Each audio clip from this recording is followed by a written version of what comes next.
तो सबसे पहला काम ये करो, जब धूप निकले 10-11 बजे उनको धूप में बैठा करके नुके जी धूप से उल्टा मुंह कर दो, तो सर्दी में धूप में शरीर में त्वचा खुल जाएगी। और गुनगुने तेल से और उनकी मालिश करके गुनगुने गर्म पानी से नहला करके बढ़िया कपड़े पहरा के जुराब पहरा करके उनको हो गया आधा घंटा, बस मुंह भी नहीं निकालना, फिर देखो पूरी सर्दी कैसे निकल जाएगी।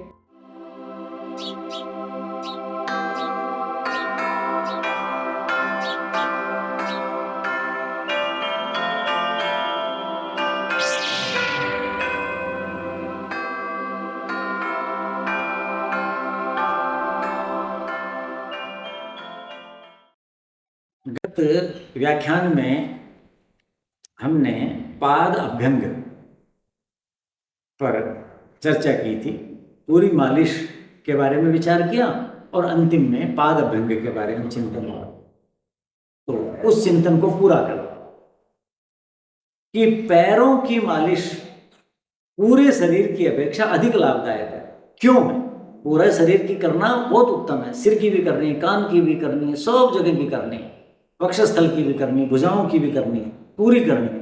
लेकिन यदि समय कम है तो पैर की जरूर कर लें, और सारे की करें तो पैर की अधिक मात्रा में करें। लेकिन करते समय एक ध्यान रखें, पैर रुक्ष होता है तो हल्का सा गुनगुना पानी हाथ में लगाएं और फिर तेल हाथ में लगा करके फिर करें, या पैर को हल्का सा एक बार गुनगुने पानी में भिगो लें, तो लिए कपड़े से पोंछ लो और फिर वो जो कोमलता आ जाएगी तब करेंगे तो त्वचा उस तेल को आसानी से स्वीकार करेगी। किस कहाँ? पैरों, टखने और उससे नीचे। बहुत रुक्ष त्वचा मोटी होती है, होता है ये करते हैं। या ऐसे भी कर सकते हैं कि तेल जो है जैसे दिसंबर जनवरी में विशेषकर, ठीक है कि नहीं, 10 फरवरी तक लगा लीजिए, काफी सर्दी होती है इधर अपने यहाँ हरियाणा में, तो तेल को गुनगुना कर लें। लेकिन तेल को गर्म करने का ये तरीका नहीं है कि आप तेल का जो पात्र है, कटोरी है, आग पे रख दें। उससे क्या होगा? तेल के गुण नष्ट हो जाएंगे। धातु के साथ अग्नि का संयोग पदार्थ को खराब कर देता है। यदि आप उस कटोरी को गर्म पानी में रखें और फिर उस क्या करें, तेल को गर्म करेंगे, तो तेल गर्म हो जाएगा लेकिन तेल के गुण नष्ट नहीं होंगे। सीधा यदि तेल रख देंगे किसी धातु के पात्र में और वो गर्म होकर के करेगा, जैसे घी गर्म किया, कुछ भी गर्म किया, वो नुकसान करेगा। और यदि आप पानी को गर्म करें, ठीक है, और उसके अंदर कटोरी रखें और वो गर्म कटोरी तेल को गर्म करेगी, वैसा भी कर सकते हैं। फिर आप देखिए उसका सुपरिणाम पूरा लाभ मिलेगा। कई बार क्या होता है ना, लोग पता नहीं होता, जी मालिश तो की थी जी, आपने बताया था, हमने तो तेल बहुत गर्म कर दिया था जी, वो तो हो गया।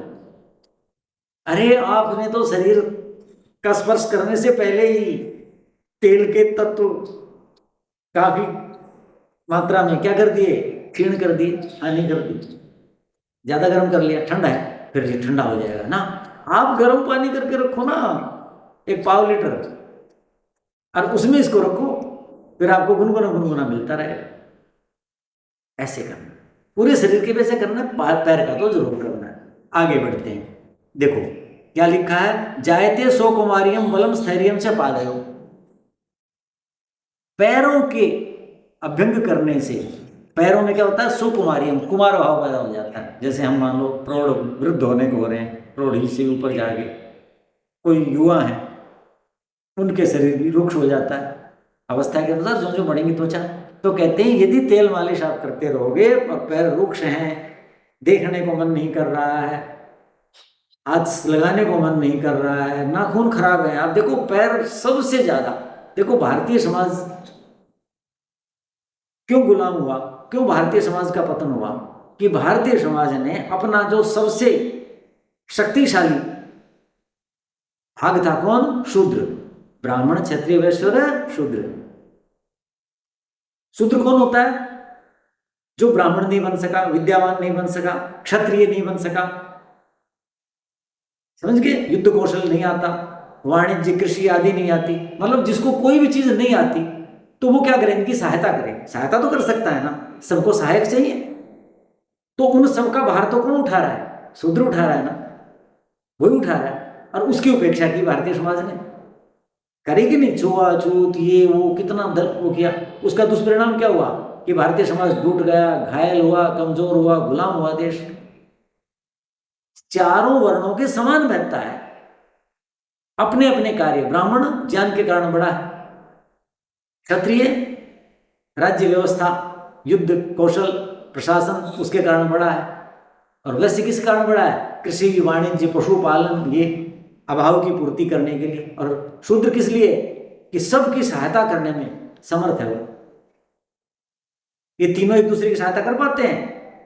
नहीं कर पाते, ऐंठते रहते हैं ये। सबकी सहायता, उसके सहारे ही तीनों वर्ण है, उसकी उपेक्षा की भारतीय समाज ने।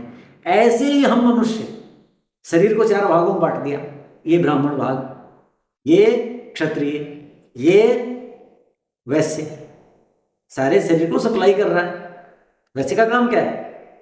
अभाव की पूर्ति करना सबको, और शूद्र इन सब का भार उठाए सबको। इतनी उपयोगिता है ना पैरों की, और उसकी उपेक्षा करते हैं।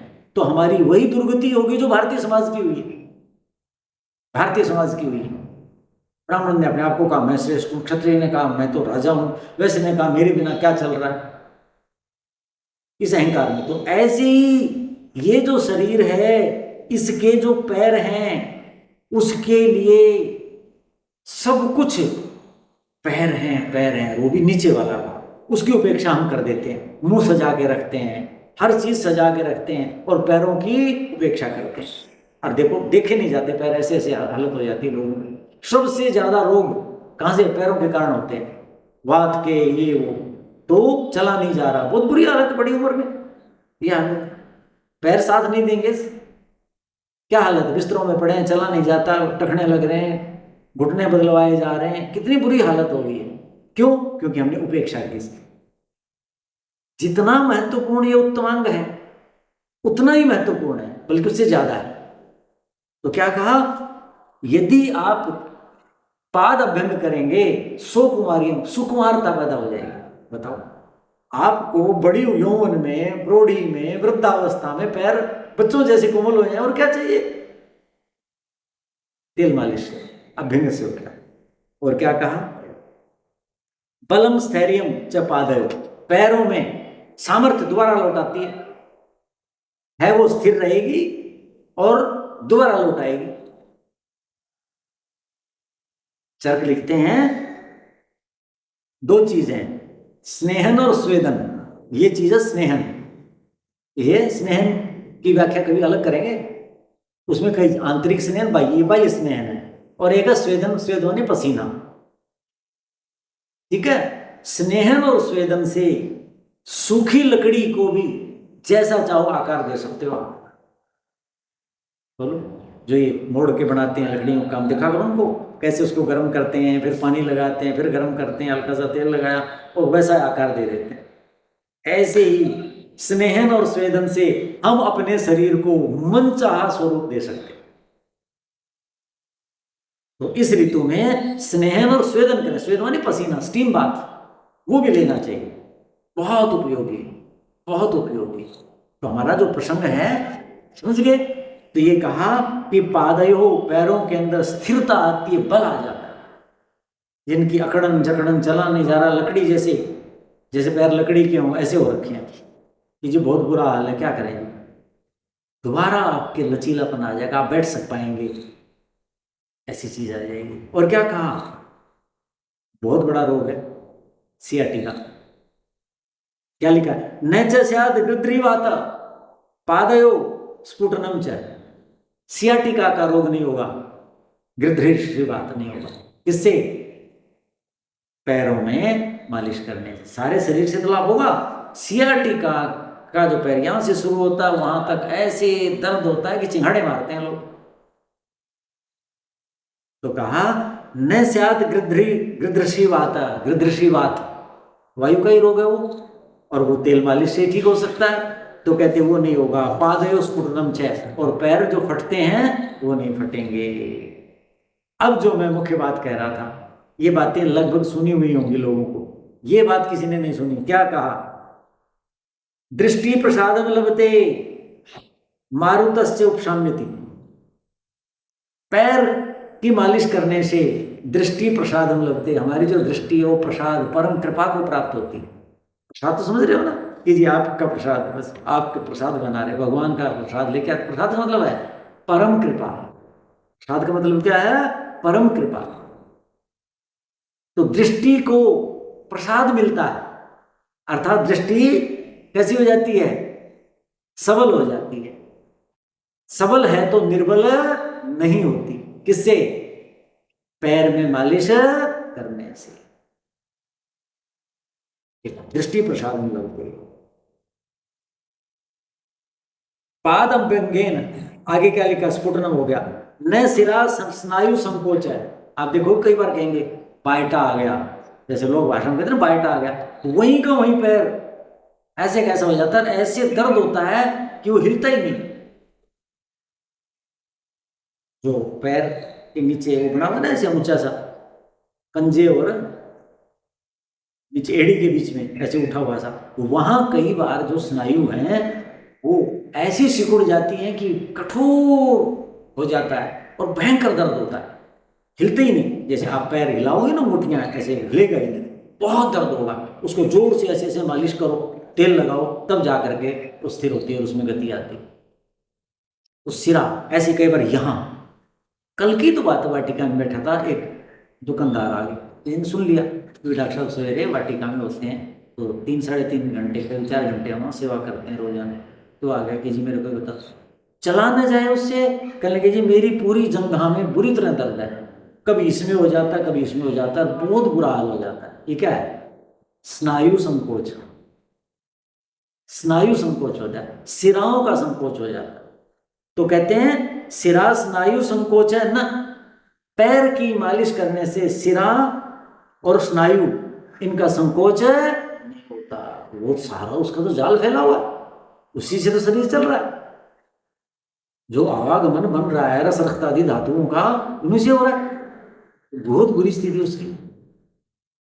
तो 2-3 चीजें बताई, मैं कहा बेटा तुम आचरण नहीं कर पाओगे आप, हम तो दवाई नहीं बताता। मैंने कहा मैं वैद्य तो हूं नहीं, मैं तो आचार्यों को पढ़ता हूं, उनके सिद्धांतों को पढ़ता हूं, और जैसी मुझे लगती है वैसी व्याख्या करता हूं, लोगों को बताता हूं। श्रद्धा से जो आचरण करता है उसको लाभ हो जाता है। मगर इलाज कराना है तो वैद्यों के पास, डॉक्टरों के पास जाओ। बोलने नहीं मुझे पता आपका ये, चलो उसको बताया, तो कहने मैंने कल ही देखा चला ही नहीं जा रहा उससे, बड़ी मुश्किल से चल के आया। तो सिरा स्नायु संकोच, अरे इस ऋतु में तो बहुत ज्यादा होता है। किसमें? सर्दी में। सर्दी में का और वात का तो बहुत मित्रता का संबंध है, बहुत कुपित होती है शीत के कारण। कौन? वही, तो उससे संकोच हो जाता है। तो तेल मालिश करेंगे तो वो नहीं होगा। और क्या कहा? पाद अभ्यंगेन पादयो हो, पैरों के अंदर। अब आपने कुछ लोग देखे होंगे, मैंने तो बहुत लोग देखे, तरह तरह के लोग आते हैं, एक उंगली के ऊपर दूसरी उंगली चढ़ी मिल जाती है। किसकी? पैर की। एक पैर की उंगली दूसरी उंगली पे चढ़ी मिल जाएगी, अंगूठे के पास वाली अंगूठी अंगूठे पे मिल जाएगी चढ़ी हुई। कई लोग जूती पहनेंगे तो पैर की उंगली मुड़ी हुई होती है, उनको ऊपर कटवाना पड़ता है जूता, ताकि वो जूता पहना जा सके, उसमें से उसका मुड़ा हुआ ऐसा भाग ऐसा निकल जाए। नहीं तो आएगी नहीं, जूते तो सामान्य रूप से बने हुए। वो क्या है? ये पैर में सिरा स्नायु संकोच होने से हुआ। वो देखोगे आप ऐसे लोगों को, आपने वृद्ध इसका मतलब देखे नहीं, देखो इस संसार में बूढ़े भी तो देखने लायक है। सबके घरों में सब जगह देखो, उनके पैर देखो, जूते पैर, आपको पता नहीं चलता ना। मैं तो देखता हूँ लोगों को, तो वो इसके कारण होता है। तो मालिश करेंगे तो उनकी वो स्थिति पुरानी तो नहीं आ सकती, लेकिन वो जो तंगी हो रही है, एक पे उंगली दूसरी चढ़ी हुई है, टेढ़ी हो रखी है, सीधी नहीं हो रही है, मुड़ी हुई है यूं की यूं। अरे हाथों में होता है जिसको क्या कहते हैं, क्या कहते हैं उसको, गठिया, ये गांठ जो बन गई, ये उसको और भी कहते हैं अंग्रेजी में। 80 प्रकार का है वायु, वायु के रोग 80 प्रकार के हैं, तो वो नहीं होगा। अब आचार्य वाग्भट्ट जो है, अभी बताया था ना, दृष्टि प्रसादम लभते, तेल मालिश करना पैर में, आंख को कैसे फायदा हो जाएगा? बहुत जो मोटी बुद्धि के लोग हैं वो हंसी उड़ाते हैं ऐसी बातों में कि ये है जो आप क्या बात कर रहे हैं, बताओ कहाँ पैर कहाँ आंख, उनको समझ ही नहीं। ऐसी बहुत सी बातें मुझे सुनने को मिलती हैं, ऐसे कोई वो चीज होगी, आप वहाँ क्या करें? आपके पैर के नीचे में दवाई है, आपको मुंह से दवाई नहीं देते अंग्रेजी की, फिर जहाँ फोड़ा है वो फोड़ा शांत नहीं हो जाता, क्योंकि वो रक्त के माध्यम से वहां पहुंचती है। तो ये देखो यहाँ क्या ये बताया, कहते हैं वाग्भट्ट जो है अष्टांग हृदय उनका ग्रंथ है, वहां लिखते हैं द्विपाद मध्य पृथु सन्निवेशे सिरे गते ते बहुधा च नेत्रे ताह मर्दन उद्वर्तन लेपनादीन पाद प्रयुक्तान नयनम नयंती। हमारे इस ये जो पैर हैं इनके नीचे दो सिराएं होती हैं, कहां? तलवे में। क्या लिखा है देखो, द्वे पाद मध्य पृथु सन्निवेशे सिरे गते, पैरों के बीच में नीचे तलवे में द्वे सिरे दो सिराएं हैं, द्वे सिरे दो सिराएं हैं। कहते पृथु सन्निवेशे, उनका सन्निवेश पृथु विस्तार है, छोटी नहीं है। कहते पृथु मानी पृथ्वी को कहते विस्तृत है, तो पृथु सन्निवेश, उनका सन्निवेश जो है जहां वो है वो फैली हुई है। पैरों के तलवों में दो सिराएं हैं और वो फैली हुई हैं। कहते हैं ते बहुधा च नेत्रे, वो आंखों तक पहुंचती हैं, बहुधा, और शरीर में विभिन्न स्थानों पर भी वो जाती, फैलाव है उनका। नेत्रे, वो नेत्र तक जाती। कौन सी? पैरों के तलवों में दो सिराएं हैं, पृथु सन्निवेश है उनका, खूब उनका फैलाव है, मजबूती से वहां है। और वो क्या कहती हैं बोलो?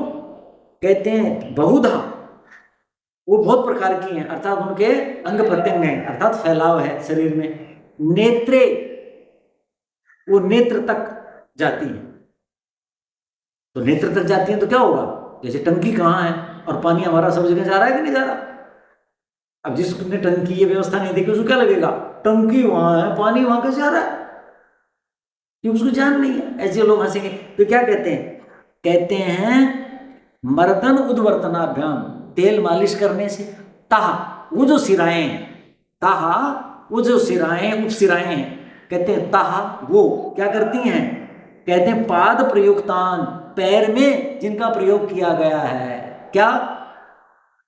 मर्दन, उद्वर्तन, उबटन, और क्या कहा? लेपन, लेप, इनको नयनम नयंती, आंख तक ले जाती। वहां सिराएं हैं, पृथु सन्निवेश है, उनका विस्तार है शरीर में भी, वो आंख तक भी जाती हैं। तो पैर में जो मर्दन किया, जो उद्वर्तन लेप किया, उपटन लगाया और लेप, उद्वर्तन उपटन और लेप आदीन, लेप आदि को पाद प्रयुक्तान, पैर में जिनका प्रयोग किया आपने, उनको नयनम नयंती, आंख तक वो ले जाती। कहां पैर? तो मैं ये कहा करता हूं कि पैर में सबसे पहले पैर के नाखूनों की तरफ ध्यान दो। बहुत रुक्ष होते हैं लोग, काटते तक नहीं है। मैं कहूँगा उनको पानी में भिगो, इनको कोमल करो, फिर इनको काट लो और उनको गुनगुने पानी में धो लो, और फिर एक एक बूंद एक एक नाखून पर ऐसे ऐसे पैरों के 10 के 10 में, और उनको लेकर के धीरे धीरे उनकी मालिश करो। नाखून के माध्यम से क्या करना है? आपने तेल पहुंचाना है अंदर। तलवे में भी कर लोगे आप, वहां नहीं करता आदमी। एक ही उंगली को फिर ऐसे ऐसे करो, पैर की यूं यूं करो, और फिर पूरी एड़ी, तलवा, पंजा, उन सबको आप ऐसे करो। उसके बाद देखो आप, ये नेत्र ज्योति के लिए भी बहुत उत्तम है। तो अभ्यंग का निर्देश किया है किसने? आचार्य चरक ने। सभी ने किया, चरक का मैंने उदाहरण दे दिया, सारे आचार्यों ने किया। सुश्रुत ने भी, वाग्भट्ट ने भी किया है, अपना भाव मिश्र ने भी किया है, जो संहिताओं के आचार्य हैं। कहते हैं इस ऋतु में तेल मालिश घी खाओगे उससे 8 गुना लाभ देती है। घृताद अष्टगुणम तैलम। क्यों? मर्द ने मालिश करना, तो इस ऋतु में मालिश करनी चाहिए। क्यों? तेल गर्म होता है। तेल वायु के नाशक द्रव्यों में सबसे उत्तम तेल है, और इस ऋतु में वायु बहुत पीड़ित करता है, बहुत पीड़ित करता है बड़ी आयु के लोगों को। तो अपने घरों में जो बुजुर्ग हैं उनका मान सम्मान, उनकी सेवा यदि करना चाहते हो, उनको होने वाली तकलीफों से स्वयं को भी बचाना चाहते हो, घर में वृद्ध बीमार होंगे तो परिवार दुखी, तो सबसे पहला काम ये करो, जब धूप निकले 10-11 बजे उनको धूप में बैठा करके नुके जी इस धूप से उल्टा मुंह कर लो। ठीक है? धूप को कभी आंख से सेवन सूर्य का नहीं करते, अर्कम पृष्ठतः सेवित, सूर्य का पीठ से सेवन करना चाहिए। तो सर्दी में धूप में शरीर में त्वचा खुल जाएगी, और गुनगुने तेल से और उनकी मालिश करके गुनगुने गर्म पानी से नहला करके बढ़िया कपड़े पहरा के जुराब पहरा करके उनको हो गया आधा घंटा, बस मुंह भी नहीं निकालना। फिर देखो पूरी सर्दी कैसे निकल जाएगी, और अगली सर्दी और स्वस्थ मिलेंगे, स्वस्थ मिलेंगे। और बाल्यकाल से बच्चों को भी करना है, सबको मालिश करनी है, लेकिन बुजुर्गों को इसलिए करनी है कि उनको इस ऋतु में वायु के कारण बहुत बुरी स्थिति हो जाती है। तो तेल मालिश हेमंत और शिशिर में अवश्य करनी है, 10 अप्रैल तक 20 अप्रैल तक करनी है। जब त्वचा के छिद्र खुल जाएंगे, लुएं चलेंगे तो बंद कर देना।